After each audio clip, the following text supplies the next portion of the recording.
महान क्रांतिकारी आत्मदर्शी सर्वशक्तिमान भगति ते शक्ति दे मुजस्मे साहिब गुरु गोबिंद सिंह जी महाराज हिंदुस्तान लई अबरे रहमत साबित होए। देश दी जो वक्त गुरु गोबिंद सिंह जी महाराज गुरु नानक देव जी महाराज दी 10वीं जोत हन। महान क्रांतिकारी विचारक दार्शनिक संत महाबली इतनियां खूबियां किसी एक व्यक्ति दे इस तो पेशतर देखण नूं नहीं मिलियां। अला यार खां जोगी कहंदे ने इंसाफ करे जी में जमाना तो यकीन है, कह दे गुरु गोबिंद का सानी ही नहीं है।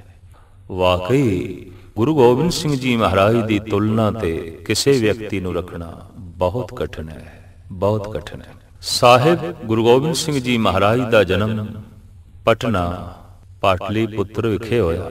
साहिब श्री गुरु तेग बहादुर साहब जी महाराज आप जी दे पिता और माता गुजरी जी दी कुख तो आपने जन्म लिया। पटने दे बाल अवस्था दे ही आप दे महान योद्धा क्रांतिकारी ते संत ते अवतारी पुरुष दे लक्षण प्रगट होने लगे। जिस दिन आप दा अवतार होया है, प्रकाश होया है, अंबाला जिदा पुराना ना है अंबा वाला, इत्थों दा वसनीक भीखन शाह अज पूरब दी तरफ नमाज पढ़न लगा। खलीफे कहन लगे पीर साईं अज किधरे भंग ज्यादा दे नहीं पी ली, अज चढ़दे दी तरफ सजदा पे कर दे हो। आखन लगा अज अल्लाह दा नूर अज खुदाई प्रकाश पूरब दी तरफ प्रगट होया, दर्शनां लई चल पिया। ते जद जाके पटने दे दर्शन कीते तां दर्शन करदियां मस्तक नहीं झुकाया। बाल रूप गुरु गोबिंद सिंह जी महाराज दे अगों दो मुठियां कीतियां। मतलब इसदा यह सी कि ये जो फकीर ये जो नूर आया है ये हिंदू दे घर चानना करेगा कि मुस्लिम दे घर चानना करेगा। दोवें हथ अगे कीते ते दोवें ही मुठियां दिते। गुरु गोबिंद सिंह जी महाराज ने हथ रख दिते ते पीर दा सिर झुक गया। पीर नूं समझ आई ए महाबली योद्धा हिंदू ते मुस्लिम दा सांझा है। उस सांझी वालता दे मुजस्मे दे ए महावाक ने हिंदू तुरक को राफजी इमाम साफी मानक की जात सबे एक है पहचान बो। गुरु गोबिंद सिंह जी महाराज बचपन दे गंगा दे तट ते बच्चियां नाल जद खेडण जांदे सन तां एक अदुੱਤੀ घटना घटी। एक दिन आपने अपने हत्थां दे जो सोने दे बड़े कीमती कड़े पाए हुए सन किधरे एक गुआच गया। माता जी ने मामा कृपाल चंद जी ने बार बार पूछया लाल जी कड़ा किथे है? वो हीरे ते मोतियां नाल जड़त जो कंगन तुसी पहने होया सी सोने दा किथे है? दूसरा उतार के ते गंगा दे सुट के आखिया उत्थे उत्थे सुटिया। कोई पकड़ नहीं कंचन नाल, कोई पकड़ नहीं साजो समान नाल। बचपन दे आप दियां वैरागी ते त्यागी बिरतियां इंज उजागर होईयां। दुखत होके राजा अशोक ने जिस गंगा दे पटना दे तट ते तलवार सुटी सी उसे ही तट तो गुरु गोबिंद सिंह जी महाराज ने तलवार चुकी। साडा ये देश 2000 साल तक गुलामी दी लपेट दे च रहा है। इत्थे अफगानी आए, ईरानी आए, डच आए, पुर्तगेज आए, मंगोल आए, अरबियन आए, फिर फ्रेंच आए, अंग्रेज आए। सब ने इस देश नूं गुलाम बना के रखे। कारण कि मनुख किसी हद तक इतना बुज़दिल हो गया सी। अहिंसा परमो धर्म है इस विचारधारा ने इतना कायर बना दिता कि सदियां दी गुलामी दी लपेट दे ए देश जकड़िया गया। साहिब गुरु गोबिंद सिंह जी महाराज कहन लगे अहिंसा भी सूरबीर नूं ही शोभा देंदी है, कायर नूं नहीं, बुज़दिल नूं नहीं। अहिंसा धर्म का एक निक्का जिहा अंग जरूर है, संपूर्ण धर्म नहीं है, मुकम्मल धर्म नहीं है। इस वास्ते साडे देश के पुराने योधे अवतारी पुरुष भी शस्त्रधारी सन। जैसे श्री राम धनुष बाण धारण करते ने, श्री कृष्ण सुदर्शन चक्र धारण करते ने, अर्जुन दे हथ दे धनुष बाण है, परशुराम दे कोल बरछा है, शिवजी दे पास त्रिशूल है और गधा है, हनुमान कोल गरज के। इस तरह के जितने अवतारी पुरुष ने कोई ना कोई शस्त्र अपने कोल रखते ने।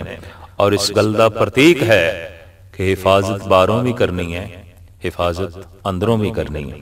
अंदर दे वैरी कोई होर ने, बाहर दे वैरी कोई होर ने, ते संघर्ष दोहां नाल करना पेगा। अपनी आत्मा नूं भी बचाना है, अपने शरीर नूं भी बचाना है, अपने मन नूं भी बचाना है, पर अपनी धन संपदा नूं भी बचाना है, अपने देश नूं भी बचाना है, अपने देश की संस्कृति नूं भी बचाना है। देश प्यार दी लहर गुरु गोबिंद सिंह जी महाराज ने इस ढंग नाल भारत वासियों के अंदर फूकी और आख्या, देश की आज़ादी लई और देश की संस्कृति नूं कायम रखण लई योधे चाहिए ने, महाबली चाहिए ने, जो सिर नूं हथेली ते रखन। हकीकत है, सच्चाई है। आनंदपुर साहब दे विसाखी वाले दिन आपने सिरां दी मंग की थी। जो सिर भेंट करना नहीं जानता वो अपने सिर की हिफाजत भी नहीं कर सकेगा। जो सिर भेंट करना जानते ने वो संस्कृति का सिर, देश का सिर, देश के धर्म का सिर उच्चा रखते हैं। पर जो सिर निछावर करना नहीं जानते वो देश का सिर नीवा करा छड़ते हैं। देश की संस्कृति नूं मलिया मेट करने दे च ही अगाह होंदे ने। तो गुरु गोबिंद सिंह जी महाराज महाबली इस तरह के सूरमे सन। अज तक दुनिया भर के आलम कहते आए ने कि लड़ाई का कारण जर, जमीन ते जोरू है। पर गुरु गोबिंद सिंह जी महाराज की जीवनी का वर्खा पढ़ीए तो आप दियां जंगां दा कारण ना जर है, ना जमीन है, ना जोरू है, और दुनिया का वाहिद ये पहला महापुरुष है जिसने दुनिया के आलमां की इस गल नूं झटला के रख दिता है कि सिर्फ जर की खातर ही जंग नहीं आउंदे, सिर्फ जोरी की खातर ही जंग नहीं आउंदे, और सिर्फ जमीन की खातर ही लड़ाई नहीं आउंदी, बल्कि मजलूमां की रखिया रही, दीना की रखिया रही, देश की रखिया रही, संस्कृति की रखिया रही भी तलवार चुकनी पैंदी है। वैर विरोधी हिरदे नाल लड़ना होर गल है, निर्वैर जज्बे नाल लड़ना होर गल है। गुरु गोबिंद सिंह जी महाराज ने भावें हाथ दे तलवार चुक लई है, पर अंदर हिरदा निर्वैर है। और निर्वैर होने का एक बहुत बड़ा सबूत मैदान जंग सिंह सूरमे जिन्होंने मार मार के गिरा देंदे ने, भाई कन्हैया उन्होंने ही जल पिला के खड़ा करता है, पकड़ के मुश्कां बन के भाई कन्हैये दियां गुरु गोबिंद सिंह जी महाराज दे हजूर पेश किए गए। आख्या गया, महाराज ये साडे विच गद्दार है, असी जिन्हां वैरियां नूं मार के गिरांदे हां ये उन्होंने ही पानी पिला के फिर सुरजीत कर देंदा है। गुरु गोबिंद सिंह जी महाराज ने भाई कन्हैये तो पूछया, क्यों भाई कन्हैया ये तेरे ते की इल्जाम लांदे ने, तू वैरियां नूं पानी पिलाना है? महाराज मैं ते किसी वैरी नूं पानी नहीं पिलाया, मैं ते आप नूं जल छकाना। मैं ते जिस मुंह नूं देखदा आप दा ही मुखड़ा प्रतीत होंदा है। गलवकड़ी च ले लिया। गुरु गोबिंद सिंह जी महाराज ने अपने कोलों मरम डब्बी भी दिती, आख्या लै जख्मां ते मरम पट्टी भी कर लिया कर। इस तरह का कोई निर्वैर मनुख ही जगत दे इस तरह के वैरियां नाल पेश आ सकता है। निर्वैर हिरदा साहिब श्री गुरु गोबिंद सिंह जी महाराज का इस तरह है जिवें एक डॉक्टर मरीज का ऑपरेशन करन लग्या नश्तर चलांदा है, छुरा चलांदा है, चाकू चलांदा है, लेकिन वैर भाव करके नहीं। वो छुरा वो नश्तर दे चों मरीज की जिंदगी लभ रहा है, ओदी हयात लभ रहा है। तो छुरा डॉक्टर दे हथ दे च है, छुरा कातल दे हथ दे च भी है। ਕਾਤਲ ਛੁਰੇ ਵਿੱਚ ਦੂਸਰੇ ਦੀ ਮੌਤ ਲੱਭ ਰਿਹਾ ਹੈ ਔਰ ਡਾਕਟਰ ਛੁਰੇ ਵਿੱਚ ਦੂਸਰੇ ਦੀ ਜ਼ਿੰਦਗੀ ਲੱਭ ਰਿਹਾ ਹੈ। ਛੁਰਾ ਚਲਾਇਆ ਡਾਕਟਰ ਨੇ, ਮਰੀਜ਼ ਮਰ ਗਿਆ, ਨਹੀਂ ਬਚਿਆ, तो कत्ल का मुकदमा नहीं दर्ज होगा क्योंकि उसका इरादा ही नहीं सी। कातिल ने किसी को छुरा मारिया लेकिन अगला नहीं मरिया तां भी इरादा कत्ल का मुकदमा उस ते चलेगा क्योंकि उसका इरादा सी मारन का। तो गुरु गोबिंद सिंह जी महाराज का जो इरादा है वो तो एक जर्राह का इरादा है, डॉक्टर का इरादा है फालतू मवाद नूं कढ़ दईए।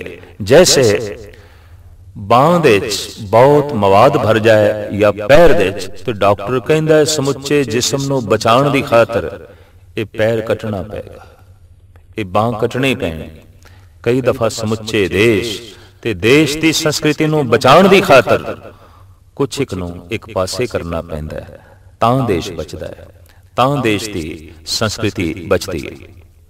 एक आलम दा कहना है कि गुरु गोबिंद सिंह जी महाराज के अनेकां रूप ने।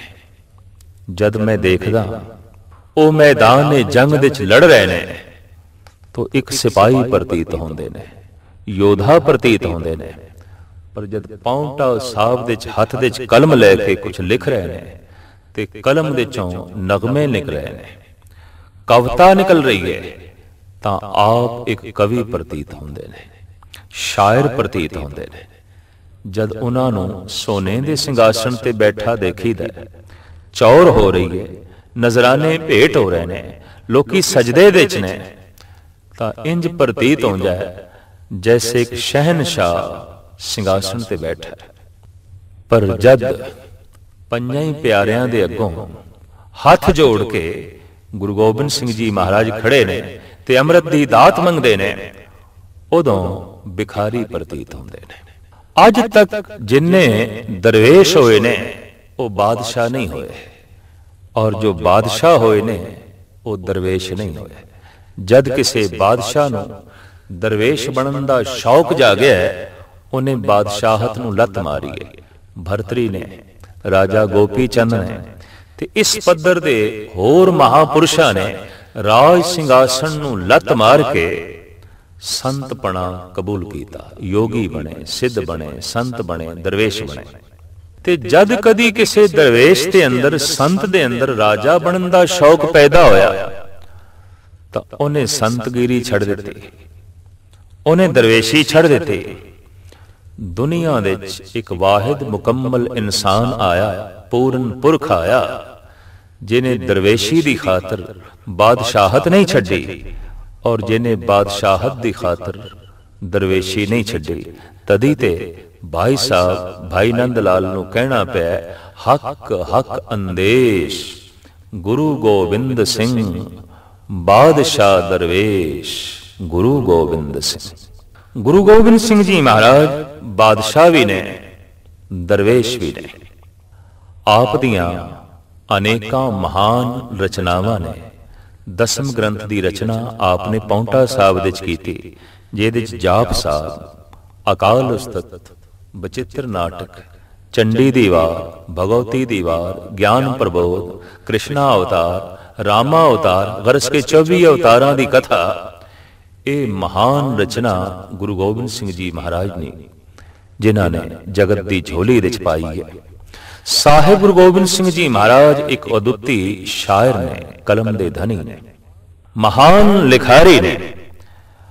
और उस आपने साफ ये भी कर दिता है कि बहुत कुछ मैं अनुवाद किया है। दसम कथा भागवत की भाखा करी बनाए, अवर बासना नाहे प्रभ धर्म युद्ध के जाए। मैं पुरातन धर्म ग्रंथां दी भाषा की है, टीका किया है, तर्जमा किया है। क्यों तर्जमा किया है?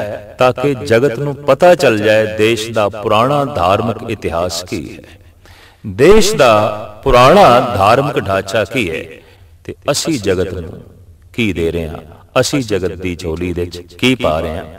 साहिब श्री गुरु गोबिंद सिंह जी महाराज दे बारे भाई साहब भाई संतोख सिंह जी दे ये ख्याल ने कि इस तरह की महान मूर्ति अगर आलमे वजूद दे च ना आंदी ਤੇ ਅਜ ਦੇਸ਼ ਵਿੱਚ ਕੀ ਹੋਣਾ ਸੀ। ਛਾਏ ਜਾਤੀ ਏਕਤਾ ਅਨੇਕਤਾ ਬਿਲਾਏ ਜਾਤੀ, होवत कुचीलता कतेबन कुरान की, पाप ही परपक जाते धर्म धसक जाते बरन गरक जाते, सहित विधान की देवी देव देहुरे संतोख सिंह दूर होते, रीत मिट जाती कथा वेदन पुराण की, श्री गुरु गोबिंद सिंह पावन परम सूर, मूर्त न होती जो पै करुणा निधान की।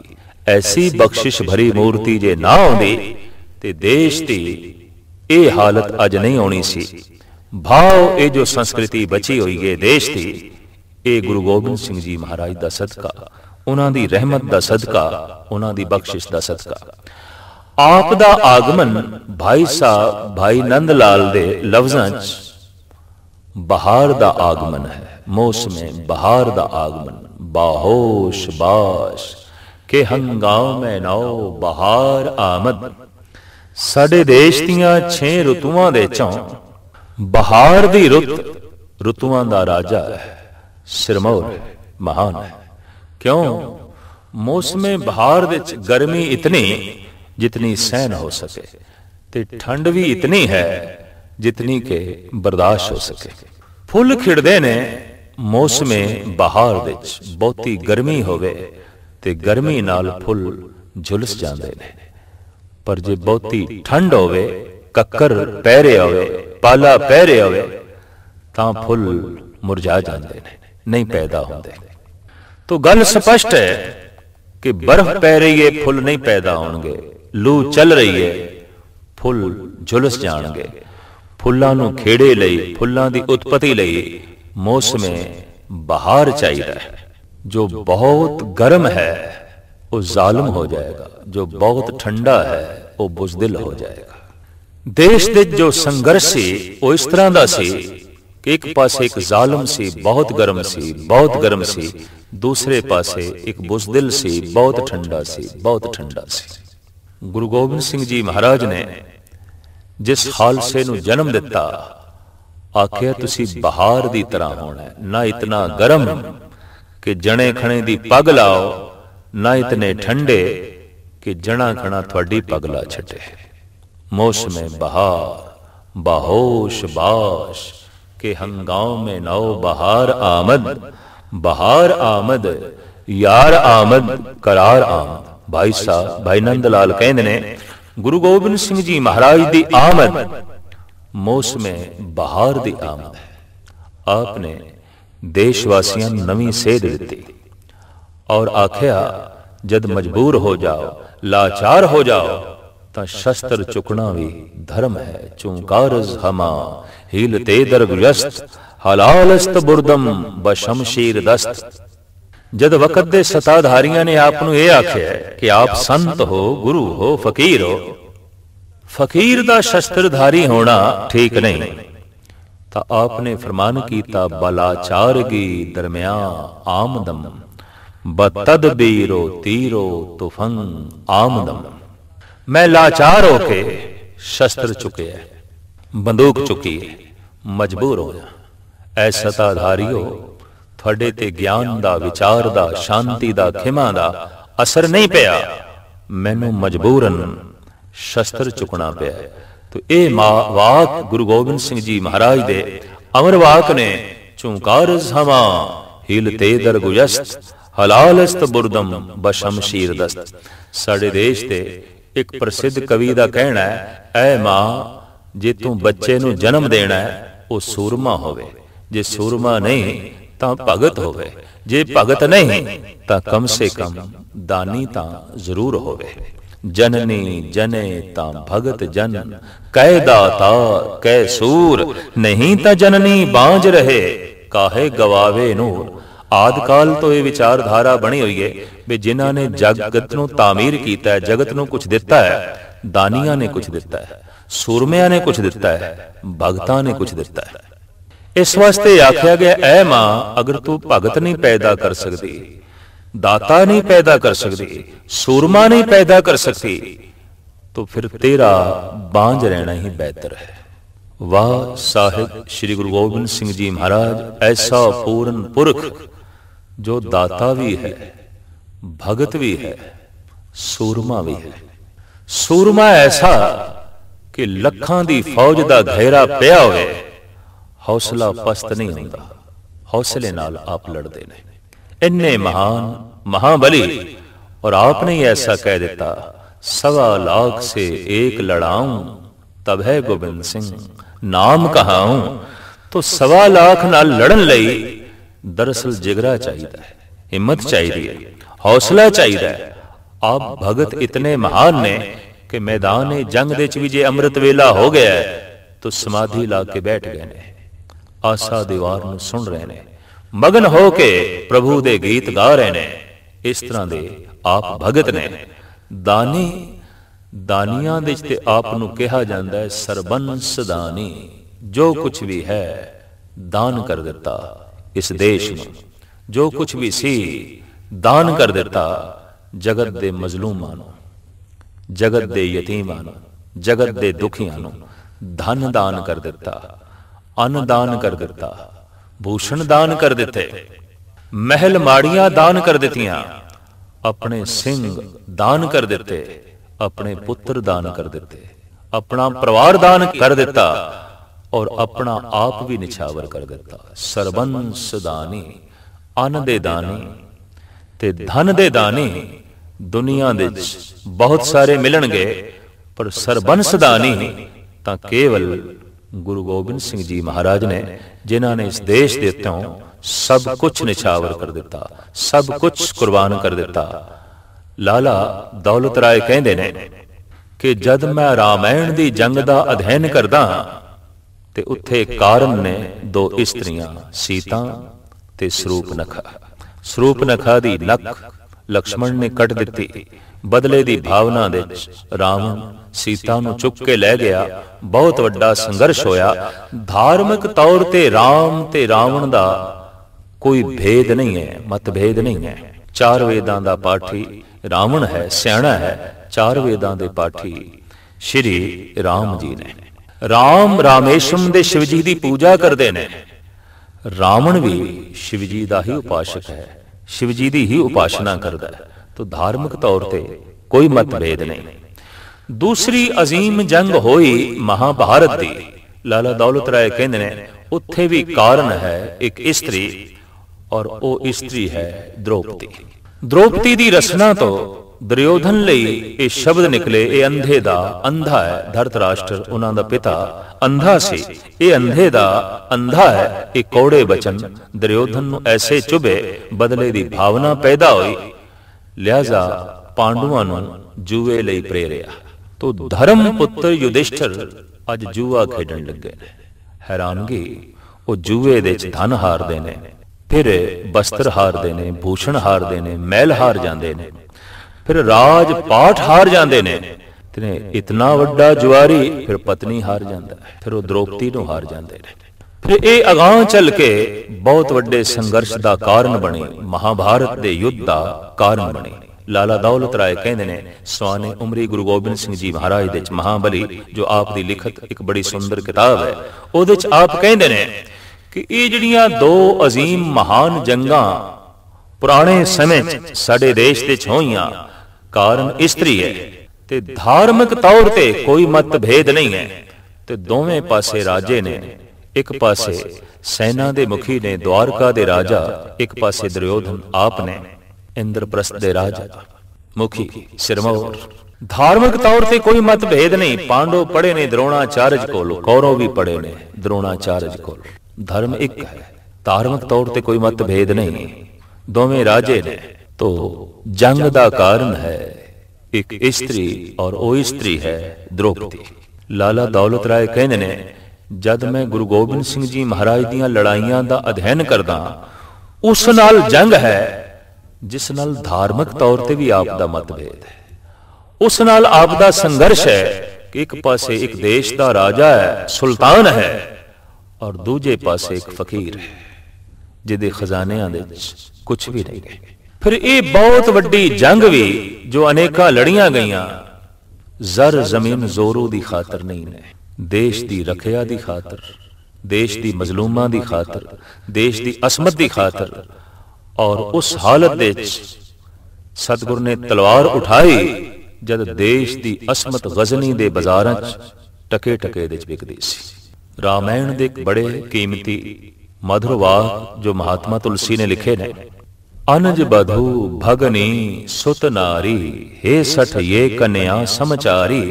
जद पेड़ां दी ओट विच छुप के श्री राम ने बाली नूं मार दिता है ते बाली ने कहा भगवान ने घोर पाप कीता है, तो राम कहंदे नहीं मैं पाप नहीं कीता तैनू मार के। इन्हें छोटे भरा दी इस्त्री तारा नूं जबरन अपने कोल रख लिया सी। तो श्री राम दे ए बोल जिन्हों कलम बंद करते ने श्री तुलसी, अनज बधू भगनी सुत नारी हे सठ ये कन्या समचारी।